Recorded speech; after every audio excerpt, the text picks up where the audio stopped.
में बिना किसी रोक टोक के दुबई में gold smuggling, arms trafficking, round tripping, trade miss invoicing और ट्रेड बेस्ड मनी लॉन्ड्रिंग जैसी एक्टिविटीज को अंजाम दे सकते थे। माफियाओं में दुबई पर सबसे पहले ध्यान मुंबई अंडरवर्ल्ड के सबसे कुख्यात माफिया और डी कंपनी के मुखिया दाऊद इब्राहिम का गया। उन दिनों मुंबई पुलिस ने मुंबई गैंगस्टर्स का एनकाउंटर करना शुरू कर दिया था और दाऊद इब्राहिम को भी डर था कि अगर उसने कुछ दिन और मुंबई में बिताए तो वो भी पुलिस के हाथों मारा जाएगा। इसलिए वो साल 1986 में मुंबई को छोड़कर दुबई शिफ्ट हो गया और वहीं से अपने क्रिमिनल एम्पायर को चलाने लगा। दुबई से वो drugs, arms trafficking, gold smuggling और क्रिकेट मैचों की सट्टेबाजी को अंजाम देने लगा। इस दौरान उसने कराची अंडरवर्ल्ड की मुहाजिर माफिया और टर्किश सिप्रस अंडरवर्ल्ड से भी हाथ मिला लिया, जिसने उसे डी कंपनी के ग्लोबल एक्सपेंशन में मदद की। उसने जल्द ही छोटा राजन, छोटा शकील, शरद शेट्टी और अपने दूसरे गैंगस्टर साथियों को भी दुबई बुला लिया और इनकी मदद से वहीं से मुंबई को ऑपरेट करने लगा। 1980 आते इंडिया पहुंचने वाले टोटल गोल्ड और सिल्वर के 30% हिस्से दाऊद के जरिए इंडिया पहुंच रहे थे, जो दुबई से ही स्मगल होते थे। उन दिनों Russian arms dealer Victor Bout ने भी दुबई को अपने आर्म ट्रैफिकिंग का जरिया बनाया। वो अपने आर्म्स को स्मगल करके दुबई के रास्ते ईस्टर्न यूरोप, अफ्रीका और मिडिल ईस्ट तक पहुंचाता था। इस तरह दुनिया भर के रईस लोग, बड़े इन्वेस्टर्स और खूंखार माफिया धीरे धीरे दुबई आने लगे थे। शेख राशिद ने दुबई के टूरिज्म सेक्टर को ज्यादा अपीलिंग और ग्लैमरस बनाने पर खास ध्यान दिया। दुनिया में जो भी चीज फेमस थी उसे बड़े स्केल पर दुबई में लाया गया। यहाँ कई आर्टिफिशियल आइलैंड डेवलप किए गए और उन पर लग्जरी का खास ध्यान रखा गया। इसी बीच 7 अक्टूबर 1990 को शेख राशिद की डेथ हो गई और उनके बेटे शेख मखदूम बिन राशिद दुबई के किंग बने। उन्होंने भी अपने पिता के कामों को आगे बढ़ाया और साल 2002 में उन्होंने दुबई में फॉरेनर्स को फ्री होल्ड प्रॉपर्टी खरीदने की परमिशन दे दी। ये पहली बार था जब नॉन सिटीजन्स दुबई में हाउसेस एंड अपार्टमेंट्स बिना लोकल स्पॉन्सर के खरीद सकते थे। इस फैसले ने दुबई के रियल एस्टेट सेक्टर को अचानक ग्लोबल कैपिटल के लिए खोल दिया।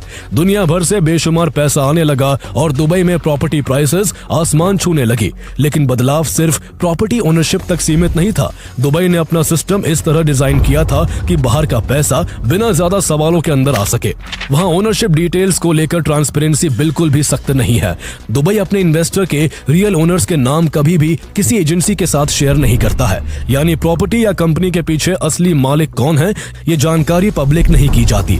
इसके अलावा अगर किसी व्यक्ति के खिलाफ दूसरे देश में क्रिमिनल इन्वेस्टिगेशन चल रही हो तो भी दुबई में उसके एसेट्स फ्रीज नहीं होते जब तक कि कोई कंट्री फॉर्मल रिक्वेस्ट ना भेजे।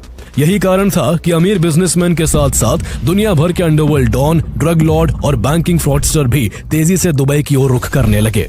दुनिया भर के बड़े बड़े क्रिमिनल्स ने देखते ही देखते दुबई को अपना ठिकाना बना लिया। रियल एस्टेट एक ऐसी चीज थी जिसमें ये क्रिमिनल्स अपने ब्लैक मनी से दुबई में प्रॉपर्टी खरीद सकते थे और जब चाहे इसे बेच सकते थे, क्योंकि दुबई को इससे कोई मतलब ही नहीं था कि उन्होंने ये पैसे कैसे कमाए। यानी दूसरे देशों में काले कारोबार के जरिए कमाए करोड़ों डॉलर दुबई के रियल एस्टेट के जरिए इन्वेस्ट करके आसानी से व्हाइट मनी बनाए जा सकते थे। इस तरह वर्ल्ड क्लास एयरपोर्ट्स, सी पोर्ट्स और डिजिटल इंफ्रास्ट्रक्चर ने दुबई को न केवल एशिया, यूरोप और अफ्रीका को जोड़ने वाला गेटवे बना दिया था, बल्कि इसका फायदा उठाकर अंडरवर्ल्ड डॉन, फ्रॉडस्टर्स और वर्ल्ड क्रिमिनल्स दुबई को अपना सेफ हेवन बना रहे थे। हल्के नियम कानून, नाम मात्र की इंपोर्ट और एक्सपोर्ट ड्यूटी और फ्री कॉर्पोरेट और पर्सनल इनकम टैक्स ने मिलकर कुछ ऐसा कॉकटेल तैयार किया था जो माफियाओं को भी इन्वेस्टर बनने का मौका दे रहा था। दुनिया भर के अपराधियों, गैंगस्टरों और भगोड़ों का दुबई में बसने का एक कारण यहाँ की कैश इकोनॉमी भी है। आज अधिकतर देश कैशलेस इकोनॉमी की बात करते हैं क्योंकि वहाँ की गवर्नमेंट को जनता से टैक्स चाहिए, लेकिन दुबई में ना तो पर्सनल टैक्स है और ना ही वहाँ कोई डेमोक्रेसी है।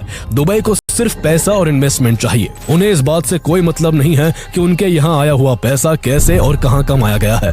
ऐसे में गैंगस्टर्स दुबई में बिना किसी सवाल जवाब के प्रॉपर्टी को कैश में खरीद लेते हैं। अगर कोई रियल एस्टेट डीलर से कैश में डील करता है तो उससे कोई पूछताछ नहीं की जाती। हाल ही में एक कोवर्ट इन्वेस्टिगेशन में एक स्वीडिश अंडरकवर रिपोर्टर ने दुबई के एक रियल एस्टेट एजेंट के सामने खुद को क्वेश्चनेबल बैकग्राउंड वाले इन्वेस्टर्स की तरह पेश किया। उसने पूछा कि अगर पैसा इलिसिट सोर्स से हो तो क्या कोई दिक्कत होगी, तो रियल एस्टेट एजेंट ने साफ कहा कि उनका कंसर्न ये नहीं है कि पैसा कहां से आया है और बायर कौन है, उन्हें तो बस इस बात से मतलब है कि इन्वेस्टमेंट कहां करना है। इस तरह दुबई में पैसा लाना भी आसान है और उसे लीगली दिखाना भी आसान है। क्रिमिनल्स कैश में डील करके हजारों करोड़ों डॉलर की प्रॉपर्टी में अपने ब्लैक मनी को इन्वेस्ट करके वही बस जाते हैं। वो वहीं से अपने क्रिमिनल एम्पायर को रन करते हैं और जब उन्हें एक साथ बहुत ज्यादा पैसों की जरूरत होती है तो वो दुबई में अपनी प्रॉपर्टीज को बड़े आसानी से बेच देते हैं। प्रॉपर्टी बेचने के बाद उससे मिले पैसों को ये लोग बड़ी आसानी से अपना इनकम सोर्स दिखाकर दुबई के बैंक में डाल देते हैं। यानी एक आदमी जो किसी देश में मोस्ट वांटेड है वो दुबई में एक रिस्पेक्टेड इन्वेस्टर है और उसे वहां कोई हाथ तक नहीं लगा सकता।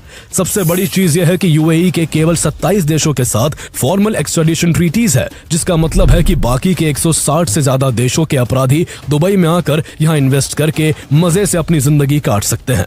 जिन देशों के साथ यूएई की एक्स्ट्राडिशन ट्रीटी है वहां भी एक्स्ट्राडिशन की कोई गारंटी नहीं है, क्योंकि यहाँ के रूल्स में इतने लूप होल है जिनका फायदा उठाकर इन अपराधियों के लॉयर उन्हें सालों तक छिपाए रखते हैं।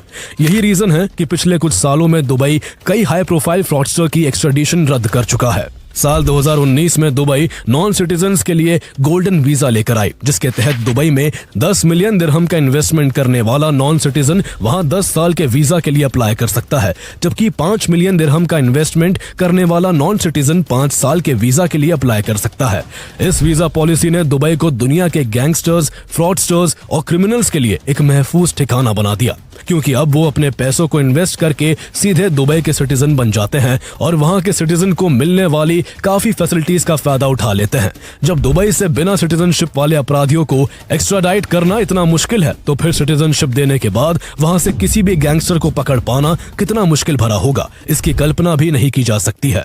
यानी कहीं भी गलत काम करके भर भर के पैसा कमाओ और जब अपने देश में गिरफ्तारी की तलवार लटकने लगे तो अपनी काली कमाई को दुबई ले आओ और यहाँ की प्रॉपर्टी खरीद कर बड़े आराम से सेफ हो जाओ। ना टैक्स की चिंता, ना एक्स्ट्राडिशन का डर और ऊपर से यहाँ सुकून भरी आलीशान जिंदगी। ऐसे में जो शहर कभी अंडरग्राउंड ट्रेड से जिंदा था अब ब्लैक मनी के मालिकों का पार्किंग लॉट बन चुका है।